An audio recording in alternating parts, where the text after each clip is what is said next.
காற்றில் கலந்த இறைவா வாரும். நிழலில் என்றும் நான் வாழ அருள் தாரும். என் மூச்சு காற்றில் கலந்த இறைவா வாரும்.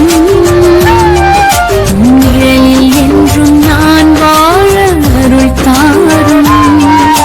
நொடிகள் முதல் யுகங்கள் வரை நினைவே என் தலைமுறை கால் நுனி வரை உன்ன செய்வே.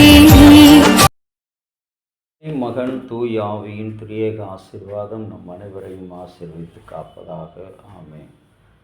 கிறிஸ்துவுக்குள் பிரியமான என் அன்பு தேவ ஜனமே, இந்த நாளின் காலை நேர சிந்தனைக்காக நியாயாதிபதிகள் புஸ்தகம் 5ஆம் அதிகாரம்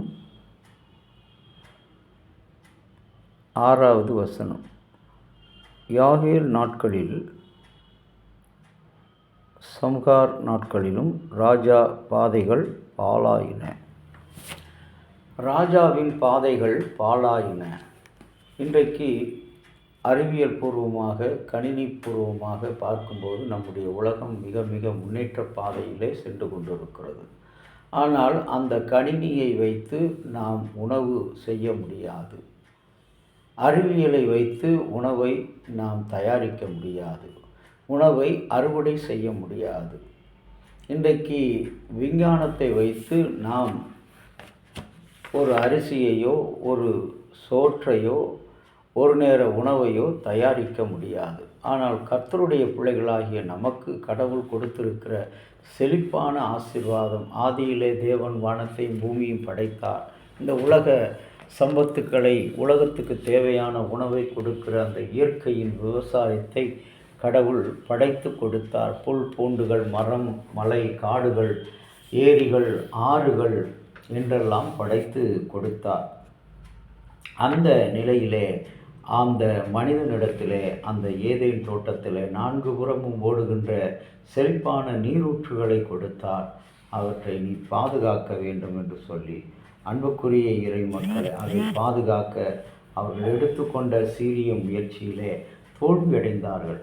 அந்த பாதுகாக்கின்ற அந்த விவசாயத்தை, பயிர்களை, கடவுளுடைய படைப்பை பராமரிக்க வேண்டிய அந்த மனுஷனையும் மனுஷியையும் பிசாசு என்ன செய்தான்? தன்னுடைய கவர்ச்சியின் மூலமாக, கண்களின் இச்சையின் மூலமாக அவர்களை இழுத்து என்ன செய்தார்? கடவுளுடைய கோபத்துக்கு ஆளாக்கி அந்த கர்த்தருடைய வீட்டிலிருந்தே துரத்தப்பட்டார்கள்.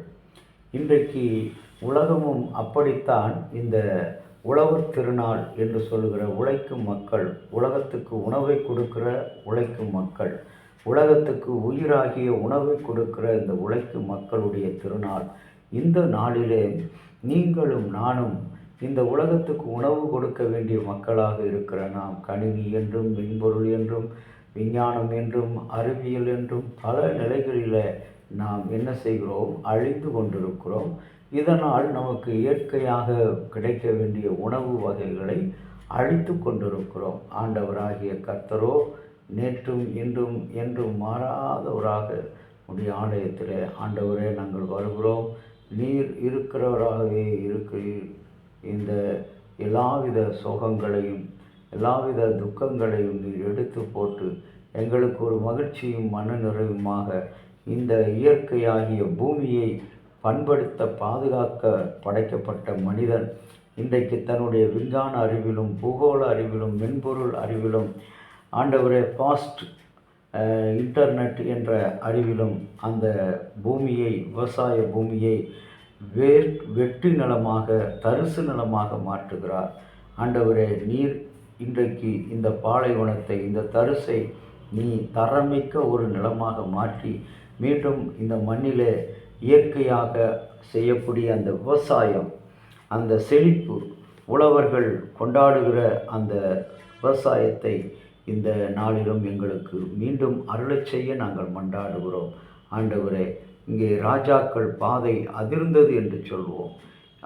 இந்த நியாயாதிபதிகள் 5ஆம் அதிகாரம் 6வது வசனத்தில் அதிர்ந்தது. எப்படி அறிந்தது?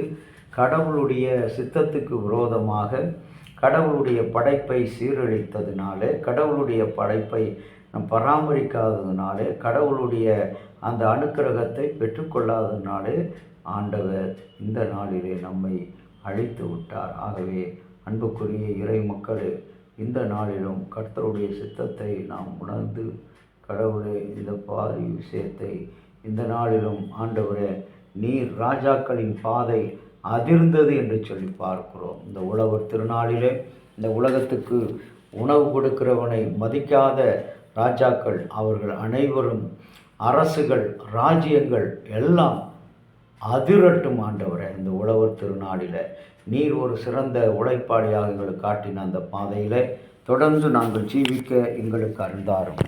இயேசு கிறிஸ்துவின் நாமத்தில் வேண்டிக் கொள்கிறோம் நல்ல பிதாவே, ஆமேன்.